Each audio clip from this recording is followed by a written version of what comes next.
आज 26 जनवरी का दिन है। 26 जनवरी 1926। तो आज के दिन हमारे बड़े भाई पंडित बिमल मिश्रा नवोदय के प्रिंसिपल से रिटायर हुए और अब वाल्मीकि कौन स्कूल में है आप? अटल आवासीय विद्यालय। अटल आवासीय विद्यालय में सोनभद्र जनपद में है इस समय। तो आज 26 जनवरी के ऊपर ये कुछ बोलना चाहते हैं, तो 26 जनवरी के बारे में आप कुछ बोलिए। शिवाकांत जी, हमारे देश में दो प्रकार के त्यौहार मनाए जाते हैं। एक तो सामाजिक त्यौहार होते हैं, दूसरा राष्ट्रीय त्यौहार। सामाजिक त्यौहार वे होते हैं जो पूरा समाज मनाता है, और सामाजिक त्यौहार का मुख्य उद्देश्य ये होता है कि बुराई पर लोग कैसे अच्छा काम करें और बुराई को समाप्त करें। इसके लिए सामाजिक पर्व मनाया जाता है। भारत में 3 दिन ऐसे होते हैं जो राष्ट्रीय दिवस के रूप में जाने जाते हैं। नंबर 1 15 अगस्त आता है, क्योंकि उस दिन हमारा देश स्वतंत्र हुआ था। दूसरे नंबर पर 26 जनवरी आता है। इसको हम हिंदी में गणतंत्र दिवस भी बोलते हैं। गणतंत्र दिवस हम इसलिए बोलते हैं कि हमारे देश का संविधान 26 जनवरी 1950 को लागू हुआ था, और संविधान बनने में 2 वर्ष 11 महीने 18 दिन का समय लगा था। बहुत सारा पैसा खर्च हुआ था। 300 पेज का संविधान है, और संविधान को कुल मिलाकर के 300 सदस्यों ने मिलकर के बनाया था। राजादा भाई ने उसमें सब पेज पर साइन किया। अब भारत का संविधान जो है विश्व का एक अद्भुत संविधान है। अद्भुत इस सेंस में मैं कह रहा हूँ कि ये सबसे बड़ा संविधान है, नंबर 1। नंबर 2, भारत में लोकतंत्र की व्यवस्था की गई। नंबर 3, हमारे यहाँ अंग्रेजों का शासन था। जब कोई शासन व्यवस्था होती है तो हम उसमें अभ्यस्त हो जाते हैं। तो उस शासन व्यवस्था के उसमें अंग्रेजों के खिलाफ जो है संविधान बनाया गया, और संविधान जब लागू हुआ तो गणतंत्र दिवस। अब प्रश्न उठता है 26 जनवरी को ही संविधान क्यों लागू हुआ? इसके लिए पीछे एक ऐतिहासिक कहानी है। 1930 ईस्वी में जवाहरलाल नेहरू की अध्यक्षता में स्वतंत्रता दिवस मनाया गया, और 26 जनवरी को ही मनाया गया। इसीलिए भारत का संविधान 26 जनवरी 1950 को लागू हुआ। अब इसको हम गणतंत्र दिवस क्यों कहते हैं? गणतंत्र दिवस इसलिए बोलते हैं कि भारत का जो सर्वोच्च पद राष्ट्रपति होता है वो जनता के द्वारा चुना जाता है। इसीलिए इसको हम गणतंत्र दिवस के रूप में मनाते हैं। तो क्वेश्चन उठता है कि भाई भारत का संविधान क्यों इतना बड़ा बना? विश्व का राष्ट्र इसमें 2 अध्यक्ष थे। एक drafting committee doctor Bhimrao Ambedkar थे, और पूरे संविधान के अध्यक्ष डॉक्टर राजेंद्र प्रसाद थे। दोनों ने अपना काम, सदस्यों ने काम किया, बैठकें होती थी, मीटिंग होती थी, निर्णय होते थे, और विश्व के संविधानों का लोगों ने अध्ययन किया।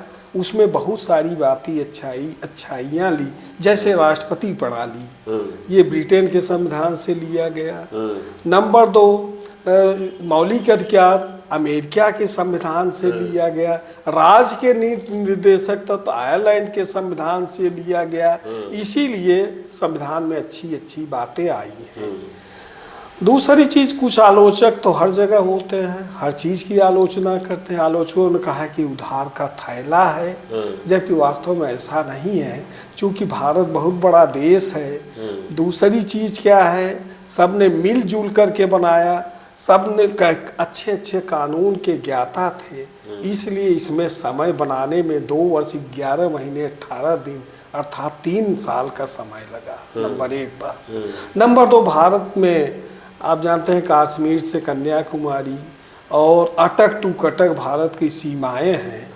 तो विभिन्न राज्य में अनेक भाषा लोग बोलते हैं, अनेक धर्म का पालन करते हैं। इसलिए सभी को कन्विंस करने के लिए, सभी को अंदाज करते हुए ये संविधान बनाया गया, जिसके कारण ये संविधान बहुत बड़ा है। अब देखिए, भारत में राष्ट्रपति भी होता है, लेकिन भारत का राष्ट्रपति जो होता है इंग्लैंड के महारानी जैसा होता है।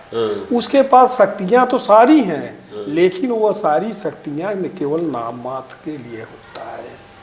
अब प्रश्न उठता है कि आखिर वास्तविक शक्ति है किसके पास? वास्तविक शक्ति प्रधानमंत्री के पास होता है। प्रधानमंत्री लोकसभा का सदस्य होता है और वो जनता द्वारा चुना जाता है। लोकसभा में जिस दल का बहुमत होता है उसी दल का प्रधानमंत्री होता है। प्रधानमंत्री का सबसे पहला काम मंत्रिमंडल की स्थापना करना, मंत्रियों की नियुक्ति करना, लेकिन सबसे पहले प्रधानमंत्री की नियुक्ति राष्ट्रपति के द्वारा की जाती है।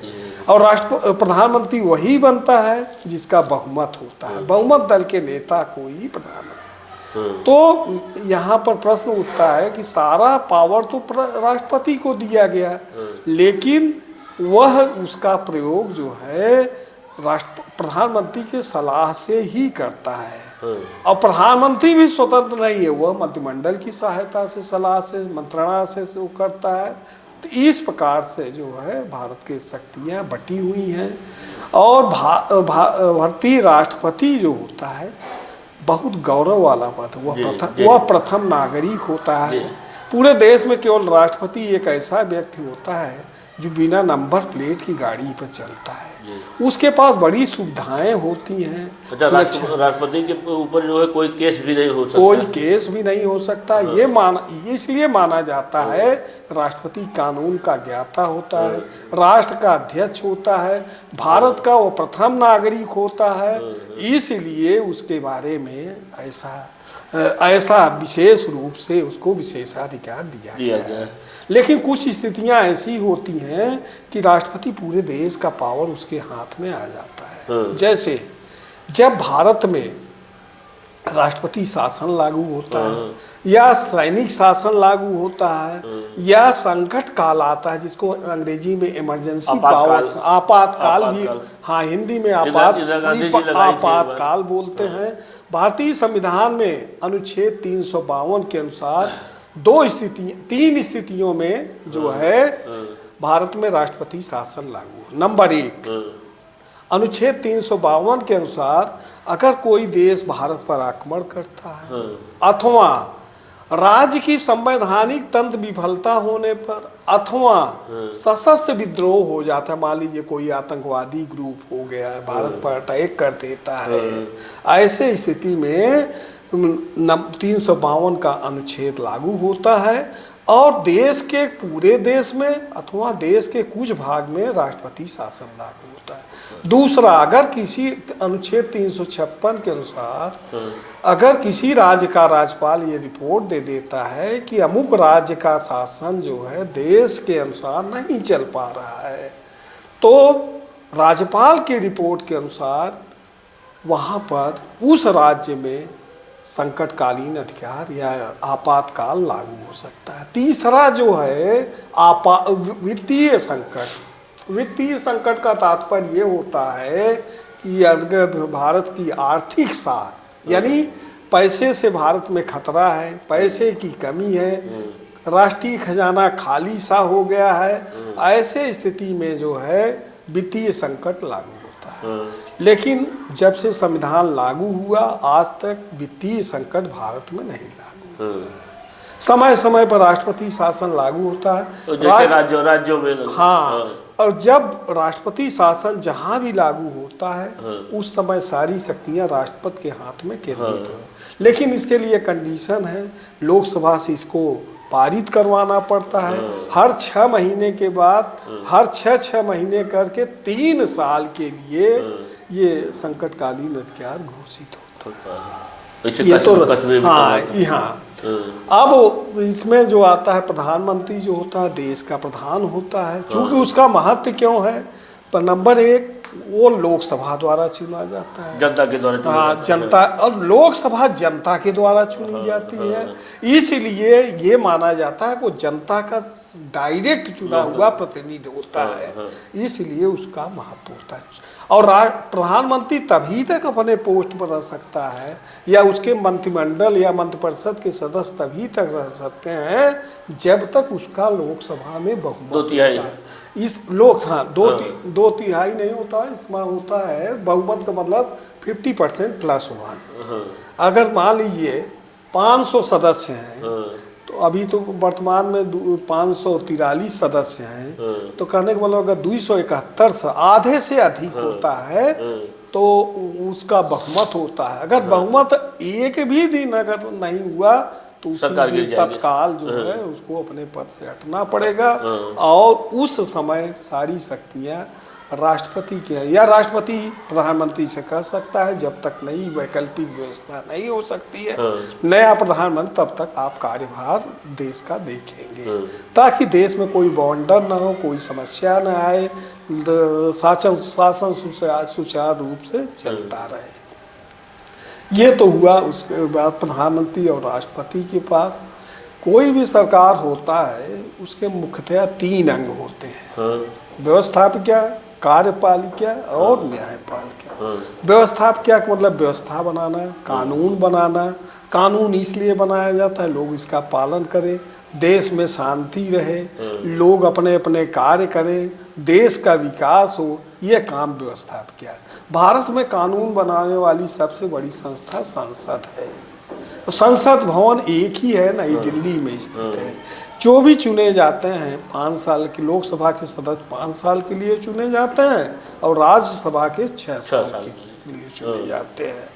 तो लोकसभा वाले जितने होते हैं 5 साल बाद फिर चुनाव होता है, भंग कर दी जाती है, फिर नया चुनाव होता है वो 5 साल में। लेकिन लोकसभा को हम निचला सदन कहते हैं, राज्यसभा को उच्च सदन कहते हैं, जबकि लोकसभा ज़्यादा शक्तिशाली होता है। भले ही उसको लोअर हाउस या निचला सदन कहते हैं। क्यों ज़्यादा शक्तिशाली है? क्योंकि इसका चुनाव सीधे जनता के द्वारा होता है, इसीलिए वो ज़्यादा शक्तिशाली है। तो ये तो लोकसभा हुआ। और विधेयक मतलब कानून बनने के पहले हम उसको विधेयक कहते हैं। यानी कानून बनने के पहले जो प्रस्ताव रखा जाता है उसी को विधेयक कहा जाता है।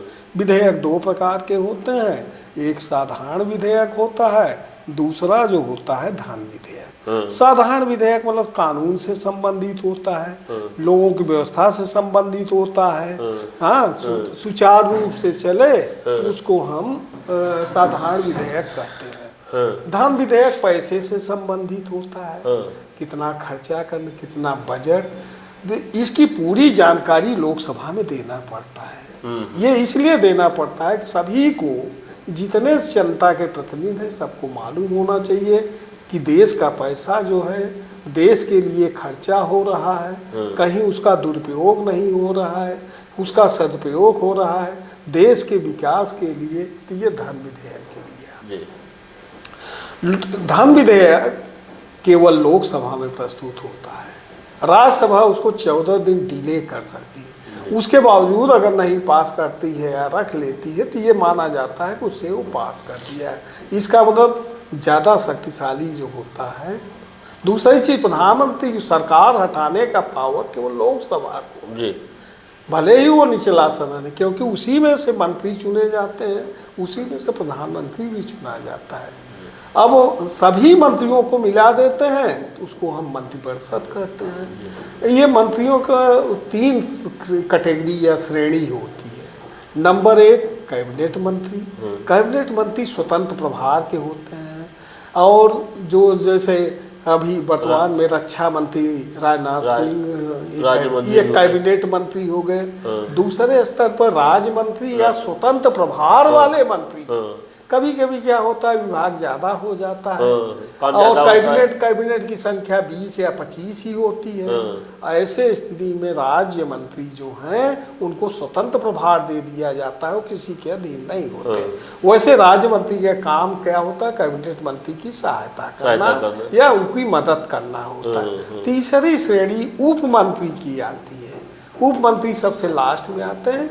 ये मंत्रियों की सहायता, इनके सहायता से ही कैबिनेट मंत्री अपना काम सुचारू रूप से कर। कोई भी फैसला, नीतिगत फैसला अगर लेना पड़ता है तो कैबिनेट मंत्री के द्वारा ही लिया जाता है। प्रधानमंत्री की अध्यक्षता में बैठक होती है, कोई आकस्मिक, और ये सारी चीज़ें गोपनीय रखा है। अब गोपनीय क्यों रखा जाता है, उसके पीछे एक कारण होता है। गोपनीय रखने का मुख्य उद्देश्य ये होता है कि कुछ सुरक्षा से संबंधित मामले होते हैं, उसको गोपनीय रखना ही उचित होता है, और आवश्यकता पड़ने पर प्रधानमंत्री ही उस मैटर को आगे कर सकता है, और उसकी जानकारी भी प्रधानमंत्री वगैरह प्रेस कॉन्फ्रेंस के माध्यम से, या लोकसभा का जब बहस वगैरह होता है, या जब सत्र चल रहा होता है तो उसकी जानकारी दिया करते हैं। तो इस प्रकार से जो है इसको हम व्यवस्थापकीय कहते हैं। दूसरा कार्यपालिका का काम होता है, जो लोकसभा ने या व्यवस्थापकीय ने जो नियम बनाया, कानून बनाया, उनको लागू करने का काम कार्यपालिका का होता है। कार्यपालिका का सबसे बड़ा अध्यक्ष राष्ट्रपति होता है, फिर प्रधानमंत्री आता है, फिर मंत्रिपरिषद आते हैं, फिर राष्ट्रपति की सहायता के लिए एक उपराष्ट्रपति भी होता है। उपराष्ट्रपति राज्यसभा की कार्यवाही की अध्यक्षता करता है, उसका सर्वा होता है, नंबर 1। नंबर 2, अगर राष्ट्रपति कहीं बाहर है, दौरे पर है, बीमार है, रिजाइन कर देता है, तो वो राष्ट्रपति के पद का निर्वहन उपराष्ट्रपति किया करता है। ये तो उसका। इसी तरह लोकसभा की कार्रवाई के संचालन के लिए लोकसभा अध्यक्ष होता है, जो कैबिनेट रैंक का होता है, बहुत ही असरदार व्यक्ति होता है। संसद में कोई भी व्यक्ति लोकसभा में तभी बोल सकता है जब अध्यक्ष की अनुमति होती है, ताकि वहाँ नियम बना रहे, लोग नियमों का उल्लंघन न करें। इसलिए इनकी सुरक्षा व्यवस्था के लिए बहुत सारे सुरक्षा कर्मी भी वहाँ पर होते हैं।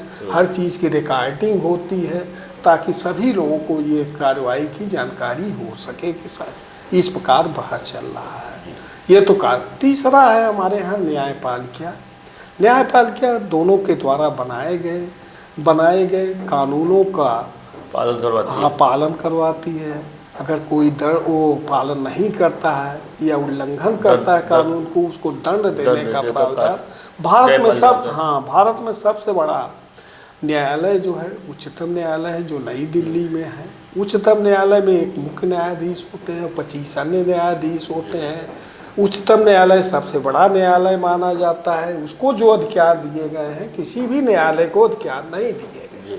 जैसे वो पूरे संविधान की व्याख्या, कोई शब्द संविधान में कठिन है या व्याख्या सुनिश्चित नहीं हो पा रहा है, तो उसकी व्याख्या केवल उच्चतम न्यायालय करता है। दूसरा, मूल अधिकारों की रक्षा करने का अधिकार जो है उच्चतम न्यायालय है। अगर मूल अधिकार सबको दिया गया है, लेकिन आपातकाल में मूल अधिकार सस्पेंड हो जाते हैं, क्योंकि उस समय देश की सुरक्षा जो पैसा सब उस समय सरकार का हो जाता है। तो उस समय टाइम देने के लिए आपातकाल के दौरान स्थगित हो जाते हैं। तो इनकी रक्षा के लिए हम उच्चतम न्यायालय में जा सकते हैं। उच्चतम न्यायालय कुछ रीटें जारी करता है। रीट का मतलब कुछ आदेश देता है, कानूनी आदेश, जैसे परमादेश, प्रतिषेध, अधिकार परीक्षा, ये सब सारा अधिकार जो है उसके द्वारा दिया, सुप्रीम कोर्ट के द्वारा रीट दायर करने का अधिकार सुप्रीम कोर्ट को दिया गया। इसके अतिरिक्त कुछ मैटर ऐसे होते हैं जो केवल सुप्रीम कोर्ट ही वो फैसला कर सकता है। जैसे मान लीजिए किसी दो राज्य का आपस में विवाद है, उत्तर प्रदेश और मध्य प्रदेश में, तो ऐसे मैटर को केवल उच्चतम न्यायालय देख सकता है। इसी तरह अगर केंद्र और किसी राज्य, मान लीजिए केंद्र सरकार और उत्तर प्रदेश सरकार में कोई विवाद हो गया, कभी रेलवे संबंधी, कभी भूमि संबंधी, कभी नदी का पानी लेकर के विवाद होता है, ऐसे मैटर केवल सुप्रीम कोर्ट में ही देखे जाते हैं। तो सुप्रीम कोर्ट को विशेष अधिकार प्राप्त है। उसके बाद हर राज्यों में एक हाई कोर्ट होता है। जैसे उत्तर प्रदेश का हाई कोर्ट जो है इलाहाबाद में, प्रयागराज में स्थित है। ये इनके अपने इनमें भी मुख्य न्यायाधीश तथा अन्य न्यायाधीश होते हैं। ये 62 साल की उम्र तक अपने कार्य पर बने रहते हैं। हाँ, और इस तरह से जो है ये न्यायपालिका क्या है। तो इस तरह से हमारे यहाँ की व्यवस्था जो है सरकार चलाई जाती है। इसी सेम सिस्टम जो है राज्यों में होता है। चूँकि भारत में 28 राज्य हैं, इसलिए 28 राज्य सरकारें भी हैं।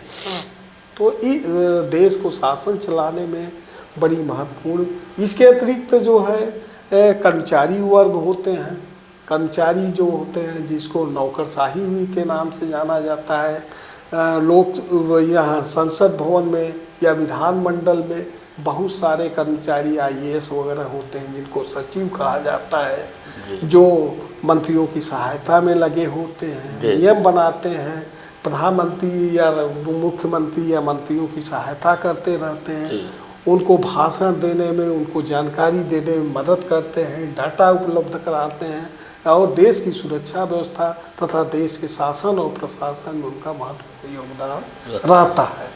तो इस तरह से उनके महत्वपूर्ण अपना योगदान रहता है और देश शासन में ये अपना चलता रहता है।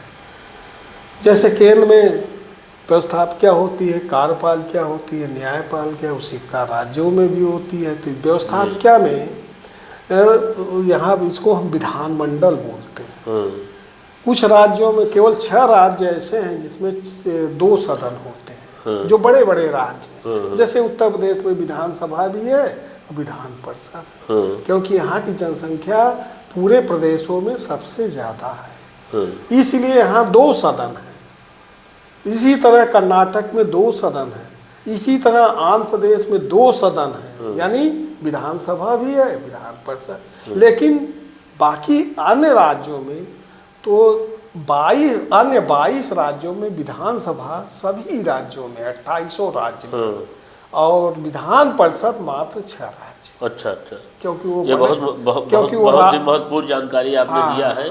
अभी तक हम भी कंफ्यूज थे इस मामले में, तो बहुत अच्छा चीज़ बताया आपने कि पूरे भारतवर्ष में जो है 6 राज्यों में ही ये जो है विधान परिषद है जो है, और जगह नहीं है। विधान परिषद। अच्छा, दूसरी चीज, अब 2 सदन क्यों होते हैं? आखिर एक सदन से भी काम चल सकता है, राज्य बड़ा होता है।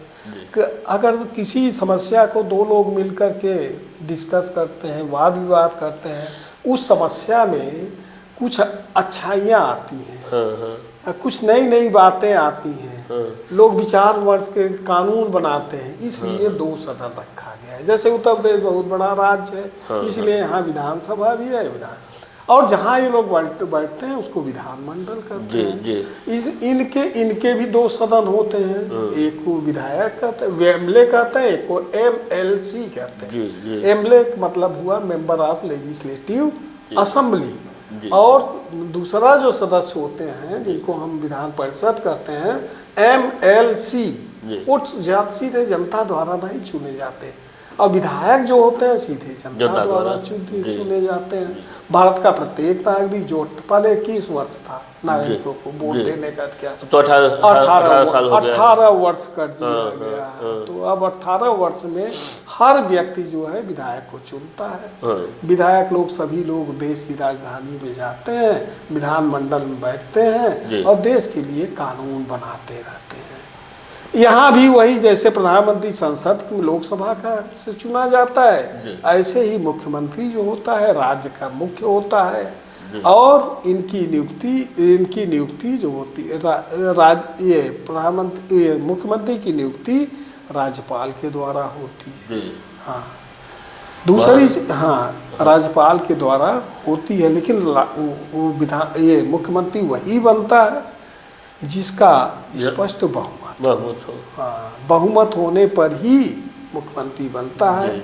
और मुख्यमंत्री तभी तक मुख्यमंत्री रह सकता है जब तक उसका बहुमत है। हाँ, अगर विपक्ष वाले कहते हैं नहीं बहुमत सिद्ध कीजिए, तो बहुमत उनको सिद्ध करना पड़ेगा। उसमें अगर एक वोट से गिर गया तो फिर सरकार गई। लेकिन भारतीय संविधान में एक और व्यवस्था है, अगर राज्यपाल चाहे तो किसी ऐसे व्यक्ति को भी मुख्यमंत्री जो सदस्य भी नहीं है, लेकिन कंडीशन है 6 महीने के भीतर उसको चुनाव जीतना पड़ेगा। हाँ, उसको विधायक बनना पड़ेगा, नंबर 1 कंडीशन। नंबर 2 बहुमत साबित करना पड़ेगा। अगर बहुमत साबित करने में असफल हो जाता है तब तो मुख्यमंत्री पद नहीं से नहीं रहेगा। इस्तीफा देना पड़ेगा। हाँ। तो ऐसी स्थिति में ऐसी व्यवस्था तो की इस गई। और दूसरे नंबर पर यहाँ भी राज्यपाल होते हैं, मुख्यमंत्री होता है, ये कार्यपालिका के अंतर्गत आते हैं। ये कानूनों को लागू करते हैं, मदद एकदम सेम जैसे राष्ट्रपति का काम होता है, ये राज्यों के लिए राज्यपाल का काम होता है। देखिए लेकिन राष्ट्रपति जो होता है वो देश के लिए होता है। हाँ, देश के लिए होता है। और ये जो है राज्यों के लिए होते हैं। दूसरी चीज देखिए चुनाव कैसे होता है। राष्ट्रपति के चुनाव दोनों सदनों के सदस्यों के द्वारा, यानी लोकसभा और राज्यसभा एवं विधानसभा, राज्य को भी इन्वॉल्व किया। 28 राज्यों के विधानसभाओं के चयनित सदस्य मिल करके राष्ट्रपति का चुनाव करते हैं। और राज्यपाल का चुनाव राष्ट्रपति के द्वारा सीधे किया जाता है। सीधे प्रधानमंत्री जिसको दिया उसको वो देखता है कि कानून का ज्ञाता हो, महत्वपूर्ण व्यक्ति हो, उसको राजनीति की जानकारी हो, ऐसे ही व्यक्ति को राज्यपाल बनाया जाता है। बहुत बहुत बहुत धन्यवाद। 26 जनवरी के उपलक्ष्य में प्रतियोगी छात्रों के लिए ज़रूर देखें ये चीज़, बहुत ही अच्छा जो है बहुत अच्छे टॉपिक पे बोले हैं। एक तो 26 जनवरी से पूरा राजनीति भारत का कैसे कब संविधान लागू हुआ, कैसे कैसे राजनीति जो है पूरे देश उत्तर प्रदेश में चल रहा है, सब चीज़ सारी जानकारी भाई साहब ने दिया है। तो एक ये आप समझिए कि अब कोचिंग में भी यही सब पढ़ाया जाता होगा, आपका कोचिंग करते होंगे, तो प्रतियोगी छात्रों के लिए तो ये वीडियो ज़रूर देखना चाहिए। तो इससे उनका जो है ज्ञान बहुत बढ़ेगा। बहुत बहुत धन्यवाद। हमारे तरफ से भी आपको धन्यवाद, आपने बोलने का मौका दिया। बहुत बहुत बहुत धन्यवाद। नहीं बनना ही